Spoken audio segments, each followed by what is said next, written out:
Jackson Podcast. You know, on my channel, I like to talk hip hop, politics, trending topics from time to time. I rarely discuss where I'm located at and the things that's going on in my location.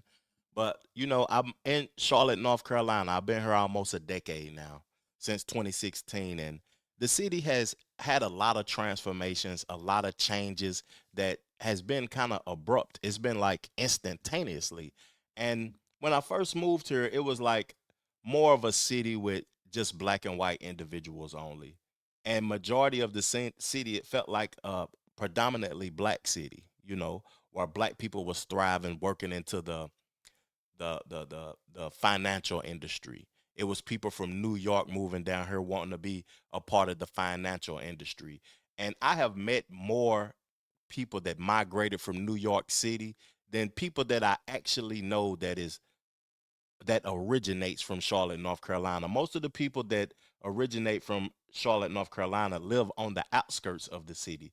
So, with all of that being said, the transformation that I want to discuss before I play a few of the videos, because I want to see what's going on. Because I live in the city, but I live in a part where, you know, I feel kind of privileged and I'm thankful that I work hard to be able to live this type of way. But I want to see what's going on. I want to play the videos and things though, but I have noticed an extremely increased presence by the Hispanic community. It's extreme. Not saying that people are illegal and that they're not over here legally, but it is a crazy increase. Now, and I want to say something. The area I live in, it used to take me like it's like 30 miles away from where I go to work at every day. It used to take me like 35, 40 minutes to get to work. The city has grown so much, probably over the last year and a half. It takes me almost an hour and a half to drive 30 miles, no matter what time of day it is. If it's early in the morning from 4, no, I say from 2 a.m. to 6 a.m., then, you know, it's cool. But no matter what time of day it is, after 2 a.m. to 6 a.m., traffic is just like, bah, it's an abrupt stop. Some people may not believe that about Charlotte and think that I'm exaggerating, but it's no cap. 30 miles is an hour and a half. And let's get into the videos. I just want to see what's going on. This video is according to Fox News. I got a couple of more. I want to see what's going on because I haven't seen any of this. Make sure I got the volume turned up. DHS arrest 80 plus in Operation Charlotte's Web. Let's go. At Operation Charlotte's Web, it's in full swing in North Carolina and already seeing impressive results. But despite the success, hundreds gathered in protest over the weekend to push back against the operation. Madison Scarpino is in Charlotte, North Carolina. She's got the latest from there for us. Hi, Madison. Good morning, you guys. The feds are hoping to get as many criminal illegal immigrants off the streets as they can, and they're already making progress with dozens and dozens of arrests since Saturday. And these arrests are happening in several areas around Charlotte as the mission is to ensure Americans are safe and remove public safety threats, according to DHS.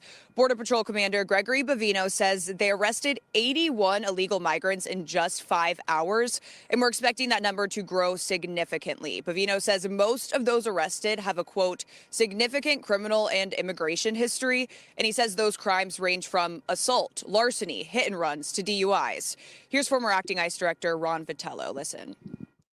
They are absolutely going after the worst of the worst. People who are in the country illegally, have a final order of deportation, post-due process, if you will, and have committed other crimes in the United States. Heinous crimes. That's the targeting that is underway. But many Charlotte residents and local officials say these operations are causing unnecessary fear and uncertainty. As you can see in this video, many people are angry about CBP being here. And on Saturday, hundreds gathered downtown to protest Operation Charlotte's Web. And many of those protesters say immigrants are now living in fear. I'm a parent. My parent are immigrants. You know, it's not okay having to worry like if they're gonna make it home or not. You know, it's just not okay what they're doing right now. And there was also a small protest yesterday outside of a local DHS office. We know that 2 people were arrested, but right now it's unclear what for. But as you guys can imagine, things are changing quickly here on the ground, and we're watching it all. Back to you. I want to stop it because I've been covering this ICE raids ever since they was in Los Angeles. Then they went to DC. They done went a plethora of places, a whole lot of places. And, you know, I feel like, I don't want to speak division because that's not who I am as a person, but I feel like the Democrats got to take some accountability in this because they gave people the perspective that you can just come over here. It's a lawless land. It's opportunity. We love you. Come here and no, no. If you doing things criminally and illegally, then it's consequences to that. It's consequences to it, man. It's just real talk. Even if you are legal and you doing things illegal, it's consequences to it. They got these people's kids and they promoting it on the news and stuff as if people should feel sad because their kids lost their parents. In the black community, the civil rights era, the welfare era, and all of that old type of stuff, when we grew up in the neighborhoods we grew up in with being raised only by mothers and no fathers was nowhere to be found. They was either in jail, they was hiding, they was working. We grew up without our parents. We grew up without 2-parent households. If you do something criminally, you're going to be removed from your child because this is a country with laws, rules, and regulations. I don't know how many more times I'm going to have to say it now. Is it something wrong with this? I want to know y'all perspective before I give mine because I got a couple of more videos I want to play. And I just want to keep going with the conversation because this is getting nasty. All right, Madison, thank you very much. Shows you how things are changing fast there, Brian. Yes, I would get those police blotters up quickly so people think and will understand that they're not targeting Hispanic people or Central and South American people. And for that young girl, her parents have nothing to worry about if they're here legally. That's the problem. And if they had committed a crime besides breaching the border, that's going to make it doubly hard. And that's just it. You could get mad at ICE, but what ICE is doing is trying to correct what President Biden did, probably intentionally. He let about 10 to 15 million people here illegally, and they're spread out across the country, many of which have criminal records, and it's a lot easier to let them in than it is to round them up. And this is the part when they're rounding them up. But they have to also do communications to express to the American people that these people are not being targeted. It's criminals that are being scooped up. There is also one component of this that the left could help minimize. If you would just offer up the people that are in custody right now, then ICE wouldn't have to surge resources into your neighborhood. If you want to have an impact on this and you want the people that are working on farms and working in hospitality to have a shot and go through the legal process, then the people that are in custody, that's the easy way to get the numbers up. The people that are in custody, just turn them to ICE. When they have a detainer put on someone, just allow them to scoop them up. But they won't do that, Sandra. You know, they're saying that the protesters on the ground are saying that this operation is causing unnecessary fear and uncertainty. Well, tell that to the victims of crimes of illegal migrants, illegal criminal migrants, some of who have felony assaults, DUIs, felony larceny. These are the people that they are taking off the street and further attempting to take off the streets there. Very much a purple state. And keep in mind, there's a big Senate race right now when you have the governor who was really reasonably popular, Cooper, when he left. And then you got Michael Whatley, who ran the RNC. So they're going to, Whatley's going to embrace this. And he's going to say, no, I'm for this. And Cooper's going to go the other direction. So people in North Carolina are really going to have a choice to make. Yep. All right, Operation Charlotte's Web underway. I'm Steve Ducey. I'm Brian. I'm going to have to see what those governors are talking about, too, because I need to get tapped into more like local politics instead of focusing on more national politics, because it's an interesting state that I live in, North Carolina, even though it's a beautiful state, but it's certain things that is being allowed to keep the financial structure afloat and to keep it evolving, because I see that in Raleigh, Apple is building a big campus. It's certain financial things that's being done and allowing certain entities here that's not in the best interest of the people. And I want to see what the local politicians is talking about doing it. And I want to do and research the website that Judge Joe Brown made me aware of. It's called followthemoney.org. And when you use that website, it shows you the where the money is going and who the money is coming from that's going to these politicians. So whoever they're receiving the money from, that's going to show you what their agenda is. Let's get into this. This is a guy that was pulled over, you know, by ICE. Let's see what the hoopla is about. And this is in the same area where that guy killed that woman at on that train, the South Boulevard area. This is actually a nice area to me. I like South Boulevard. It's thriving. It's got great restaurants and things. You know, South Boulevard is a real nice area. Probably one of the main areas in the city, to be honest with you. You ain't got a 500,000. You can't sneeze in South Boulevard, a place to stay. That's what I'm trying to say. Like you can't even get a 1,000 square foot condo for under 500,000 in South Boulevard. So that should let you know what type of time probably the police and the border patrol and all the government officials is doing in this area. They ain't for play. If you can't get a 1,000 square feet for under half a ticket, then you know the law is probably, you know, in that area. But let's see what this brother got to say. Happened this morning? Wait a minute. That happened the morning when I come to here. I see the Latinos walking, running fast. I say, what's wrong? Behind two officers, the Latinos, I see the officer immigration try to catch him, you know. And I say, oh my goodness, the immigration is here. Okay, I come to take breakfast in the restaurant. I park right here. When I walk in, the 3 cars is stopped to me. And I'm coming and asking for my status on USA, you know. I say, why you ask that? He say, oh, use handsome, that's it.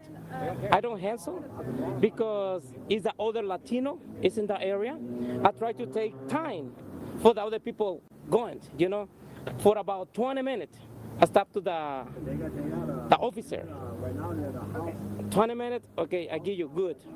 When I coming out, 2-3 minutes after, when I come to my truck, when I try to start my car, is other different cars stop to me.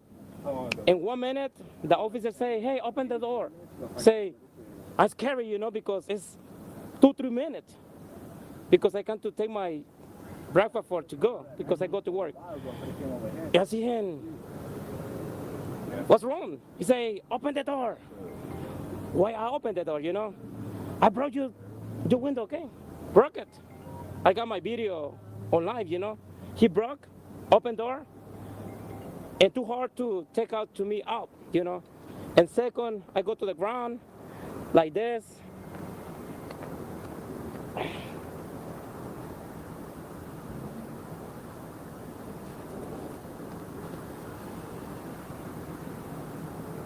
Right here, when coming up, I try to stay inside the car. That one officer take to me like this. I got pain in that moment right here. That's crazy, but I'm excited right now because everything happening too fast. I got my wallet right here. He asked for how you status on USA. He say, hey, my wallet is in the wallet is in my pocket. He say, Still. Yeah, they'll probably be out there eventually. Yeah. right here, put in the car. 10 minutes from here, I say, hey, I got my papers with me. I'm USA citizen. We say, my right ID is saying my. Y'all gonna disagree with me about this. I already know it. But what I'm hearing from this guy, you know, one thing I try to tell brothers, and I may sound like a sucker when I say this, is when you initially talking to the police and they approach you with a question, answer the question. Don't answer the question with a question. So when this video first started, he was talking about the papers, his papers and all of that, right? But he said, why you asking me that? You know, if you don't know the law in America, you asking questions, that means that you're being like standoffish. You don't want to be obedient. And me, just the person that I am, I want to go home, big dog. I want to go home. For real. That's just who I am as a person. I want to go home. So, listening to him speak and them breaking his window, he may not be familiar with the way the United States operates. And you may have been, you may got your papers. You may be over here legally, but you still got to obey by the rules, laws, and the regulations. That's all I'm going to keep saying. So if you, it happens in the black community often. And a lot of people be harsh on me when I do reactions to police brutality and stuff. And I speak about how brothers and stuff don't be complying. If you got a family, you got a wife, you got a mom, you got a grandma, you got kids, your intentions it should be to get home to protect them. At the end of the day, don't run. Don't question them after they ask. Why can't you answer a question? That's what I like. If I was the police, why can't you just answer the question? I don't want to be out here doing this shit my damn self. Make it easy for me. That's why you want to make my job even harder. Like every time I pull somebody over, they attempting to make my job harder. It's just crazy when I think about it. But, he wasn't a criminal. He was a working man. I wish this to be just a learning experience. Let's continue on with the videos though, man. Who is this video according to? ms.now. Who is this? Hold up. The Weekend Prime. Let me see who this video is through. I never heard of this news station before. Let's see what they talking about though, because they got a quite long video. I want to see if they, saying something of substance. Trump's extreme immigration crackdown, the Department of Homeland Security officially announcing its latest operation in Charlotte, North Carolina, and they are calling it Operation Charlotte's Web. MS Now just received this statement from DHS Assistant Secretary Tricia McLaughlin, reading in part, quote, "We are surging DHS law enforcement to Charlotte to ensure Americans are safe and public safety threats are removed." Joining us now is Pulitzer Prize-winning staff writer for The Atlantic, Caitlin. I want to ask y'all something, though, before they get to speaking. I'm not a Trumper. I didn't vote for Trump. I don't validate things he said. I actually could care less about these people in power. But based upon what's being said in that clip, we're doing this for the safety of the American citizen. If you a law-abiding, tax-paying citizen, don't you want your country to be safe? If it's 15 million illegal immigrants over here that was let in by the Biden administration, don't you condemn that administration for that fault that they did? Isn't that partially the reason why Trump got into office? Because people was disgruntled about that after we seen the benefits that Chicago was receiving. They're giving them $4,000 a month, places to stay, and all of this old type of stuff. When all residents, man, I just seen a gallon of orange juice for $9 today. I said, good God. Woo! When they gonna prioritize us, the people? When the price is gonna go down? So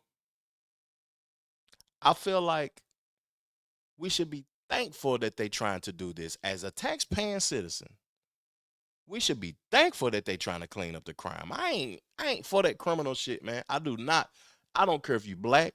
I don't care if you my brother. I don't care if you're my daddy, my mama, my closest homeboy.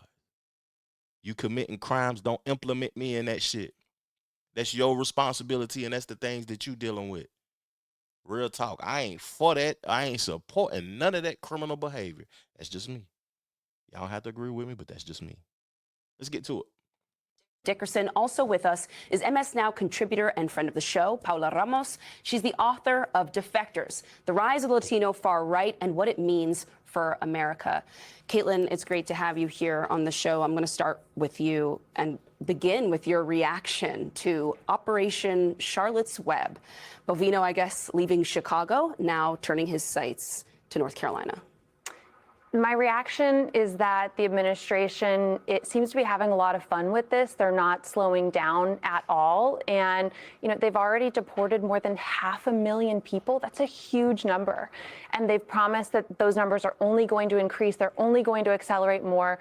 At the same time that we're seeing so many troubling aspects of this crackdown. I mean, not just deportations that the public thinks have gone too far and that they're targeting people who've lived in the United States for years or decades, who have American-born children, but also U.S. citizens being swept up.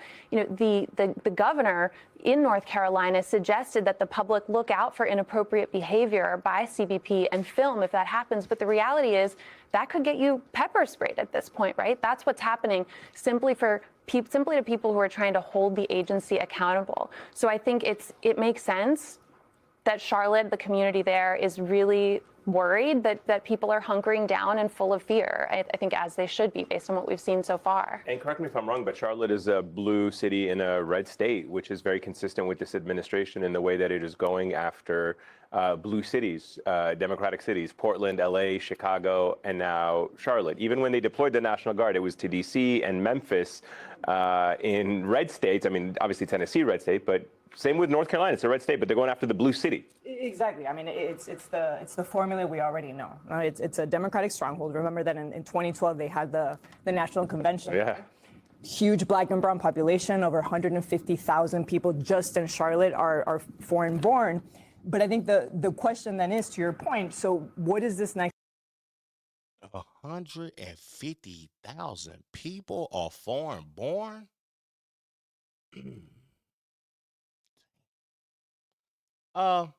That's crazy that they talk about, blue cities and red states, because this is a very unique city based upon the location, me not being from here. When I go outside of Charlotte, right? No disrespect to these people, or no disrespect to what people consider a red state, though, but you can go 30 minutes outside of a metropolitan city with probably 3 million people with the surrounding counties included. And you can go 30 minutes outside the city and you see 18-year-olds chewing tobacco with no teeth. It's spooky. It's places that you don't even want to be in at nighttime around this area, because they're not looking out for your safety. They could care less about you, or they might be trying to harm you. It's even I've seen a lot of articles and a lot of videos and a lot of truck drivers talking about the violence that's occurring in North Carolina based upon black drivers and stuff like that. But that's not what we're on right now. We're on the Operation Charlotte Web and getting the illegal people out of here. Like, they think that this seems like maybe a Democratic platform also, even though I'm not bashing the Democrats. Y'all have your own perspective though, but they're targeting illegals and people that's committing crimes. You come over here illegally and then commit a crime, a DUI, a robbery, a shooting, and all of that. It's illegal that you came over here, and then these people will get on her and sympathize with illegals doing illegal shit. When did that become a thing? Consideration look like? Now, what does it mean to escalate, given everything we know, given everything we've seen in Chicago, in LA, in Portland? What does the breaking point look like? But then there's the other side of the story, which you do so well in your reporting, which is this is just a distraction, right? Immigration enforcement has been going on in North Carolina since the beginning, right? What the numbers show you is that since Donald Trump was in office, immigration arrests in North Carolina have increased by 162%, right? They've more than doubled since January. What that also shows you is that the story isn't just these massive ICE raids, it's the way in which this immigration machine is quietly already operating. Most of these arrests that are taking place in North Carolina are happening this way, which is these partnerships between local law enforcement and ICE agents. And so the story isn't what we're used to talking about. It's not what the cell phones are capturing. It's the way in which this quiet machine is operating in a very effective and efficient way. Well, Caitlin, that's in your searing story, which you start out, in a Virginia courtroom and talking about almost just how normal this has gotten and how quick and swift, and a Virginia father who was upset that he would be deported and have to leave his 5-year-old son, and you struggle to locate him over the course of your reporting. But you point out that the viral incidents actually aren't exceptions. That's the norm, which is so scary. So let's talk about that story. Sure. Yeah. I want to say something as a person who lives here. People talk about crime and stuff in Charlotte, North Carolina is extremely high, and it's a lot of immigrants and a lot of violence and stuff going on in Charlotte. I beg to differ. I feel like, it's extremely peaceful around here. It's just when the crime affects you, or if you are the person committing the crime. Like, how hard is it to abide by the rules and the laws?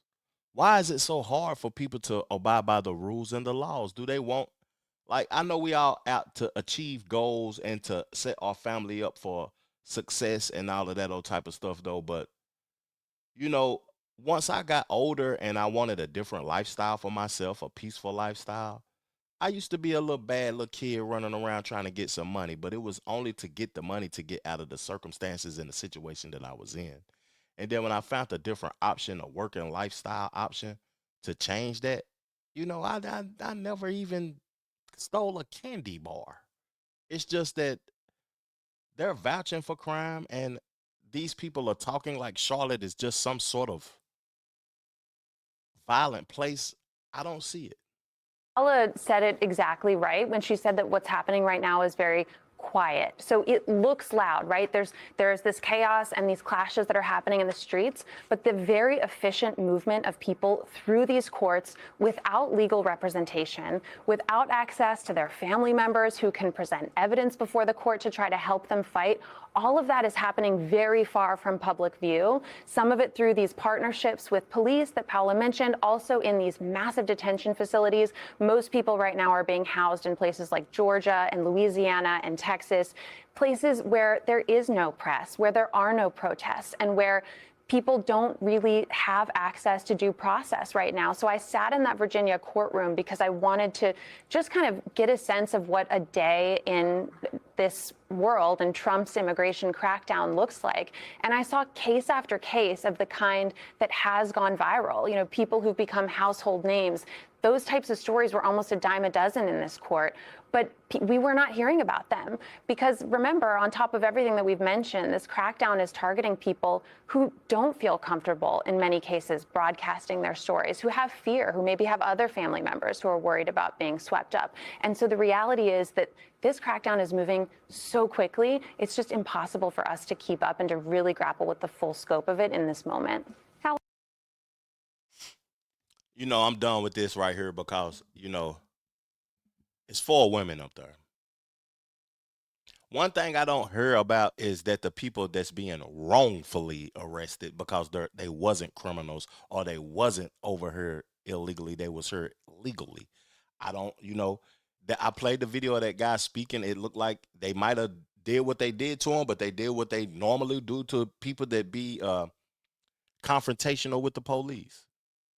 You could be white, black, anything. You confrontational with the police, you liable to get your ass whooped. You know what I'm saying? But looking at these women and they talking about sympathizing with criminals, and they played a little piece or whatever of "We need to take the children away," and that was from 2022. I want to say this in closing: women are sympathizing with criminals. There's 4 of them. Men don't do that. We just don't do that. If you commit the crime, then at the end of the day, you done repetitively did that same thing over and over and over again. But what I want to say in closing, because I got to close this show out, because I can go on and on about this stuff, because it's happening nationwide now. It done happened in, close to me. Well, not close to me, at me, really, to be honest with you. But what I want to say in closing is that if you watching this and you in another country, and you got plans to come to the United States of America, and you want to bring your whole family, your children, your grandparents, and everything with you over here, and y'all ain't came over here legally, expect to be removed from your family. Ain't nobody people ain't sympathizing with you.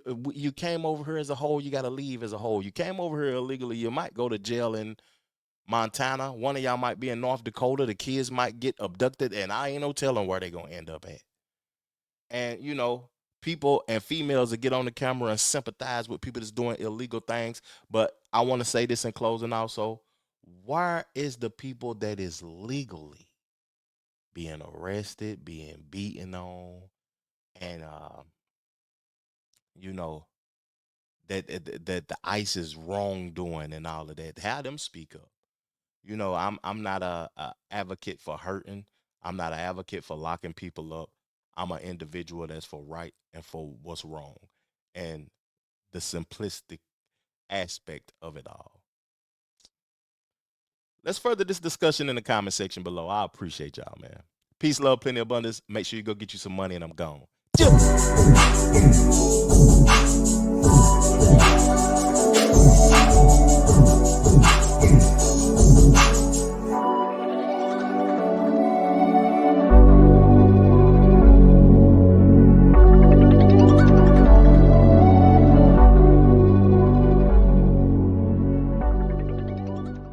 The Trevor Jackson Podcast.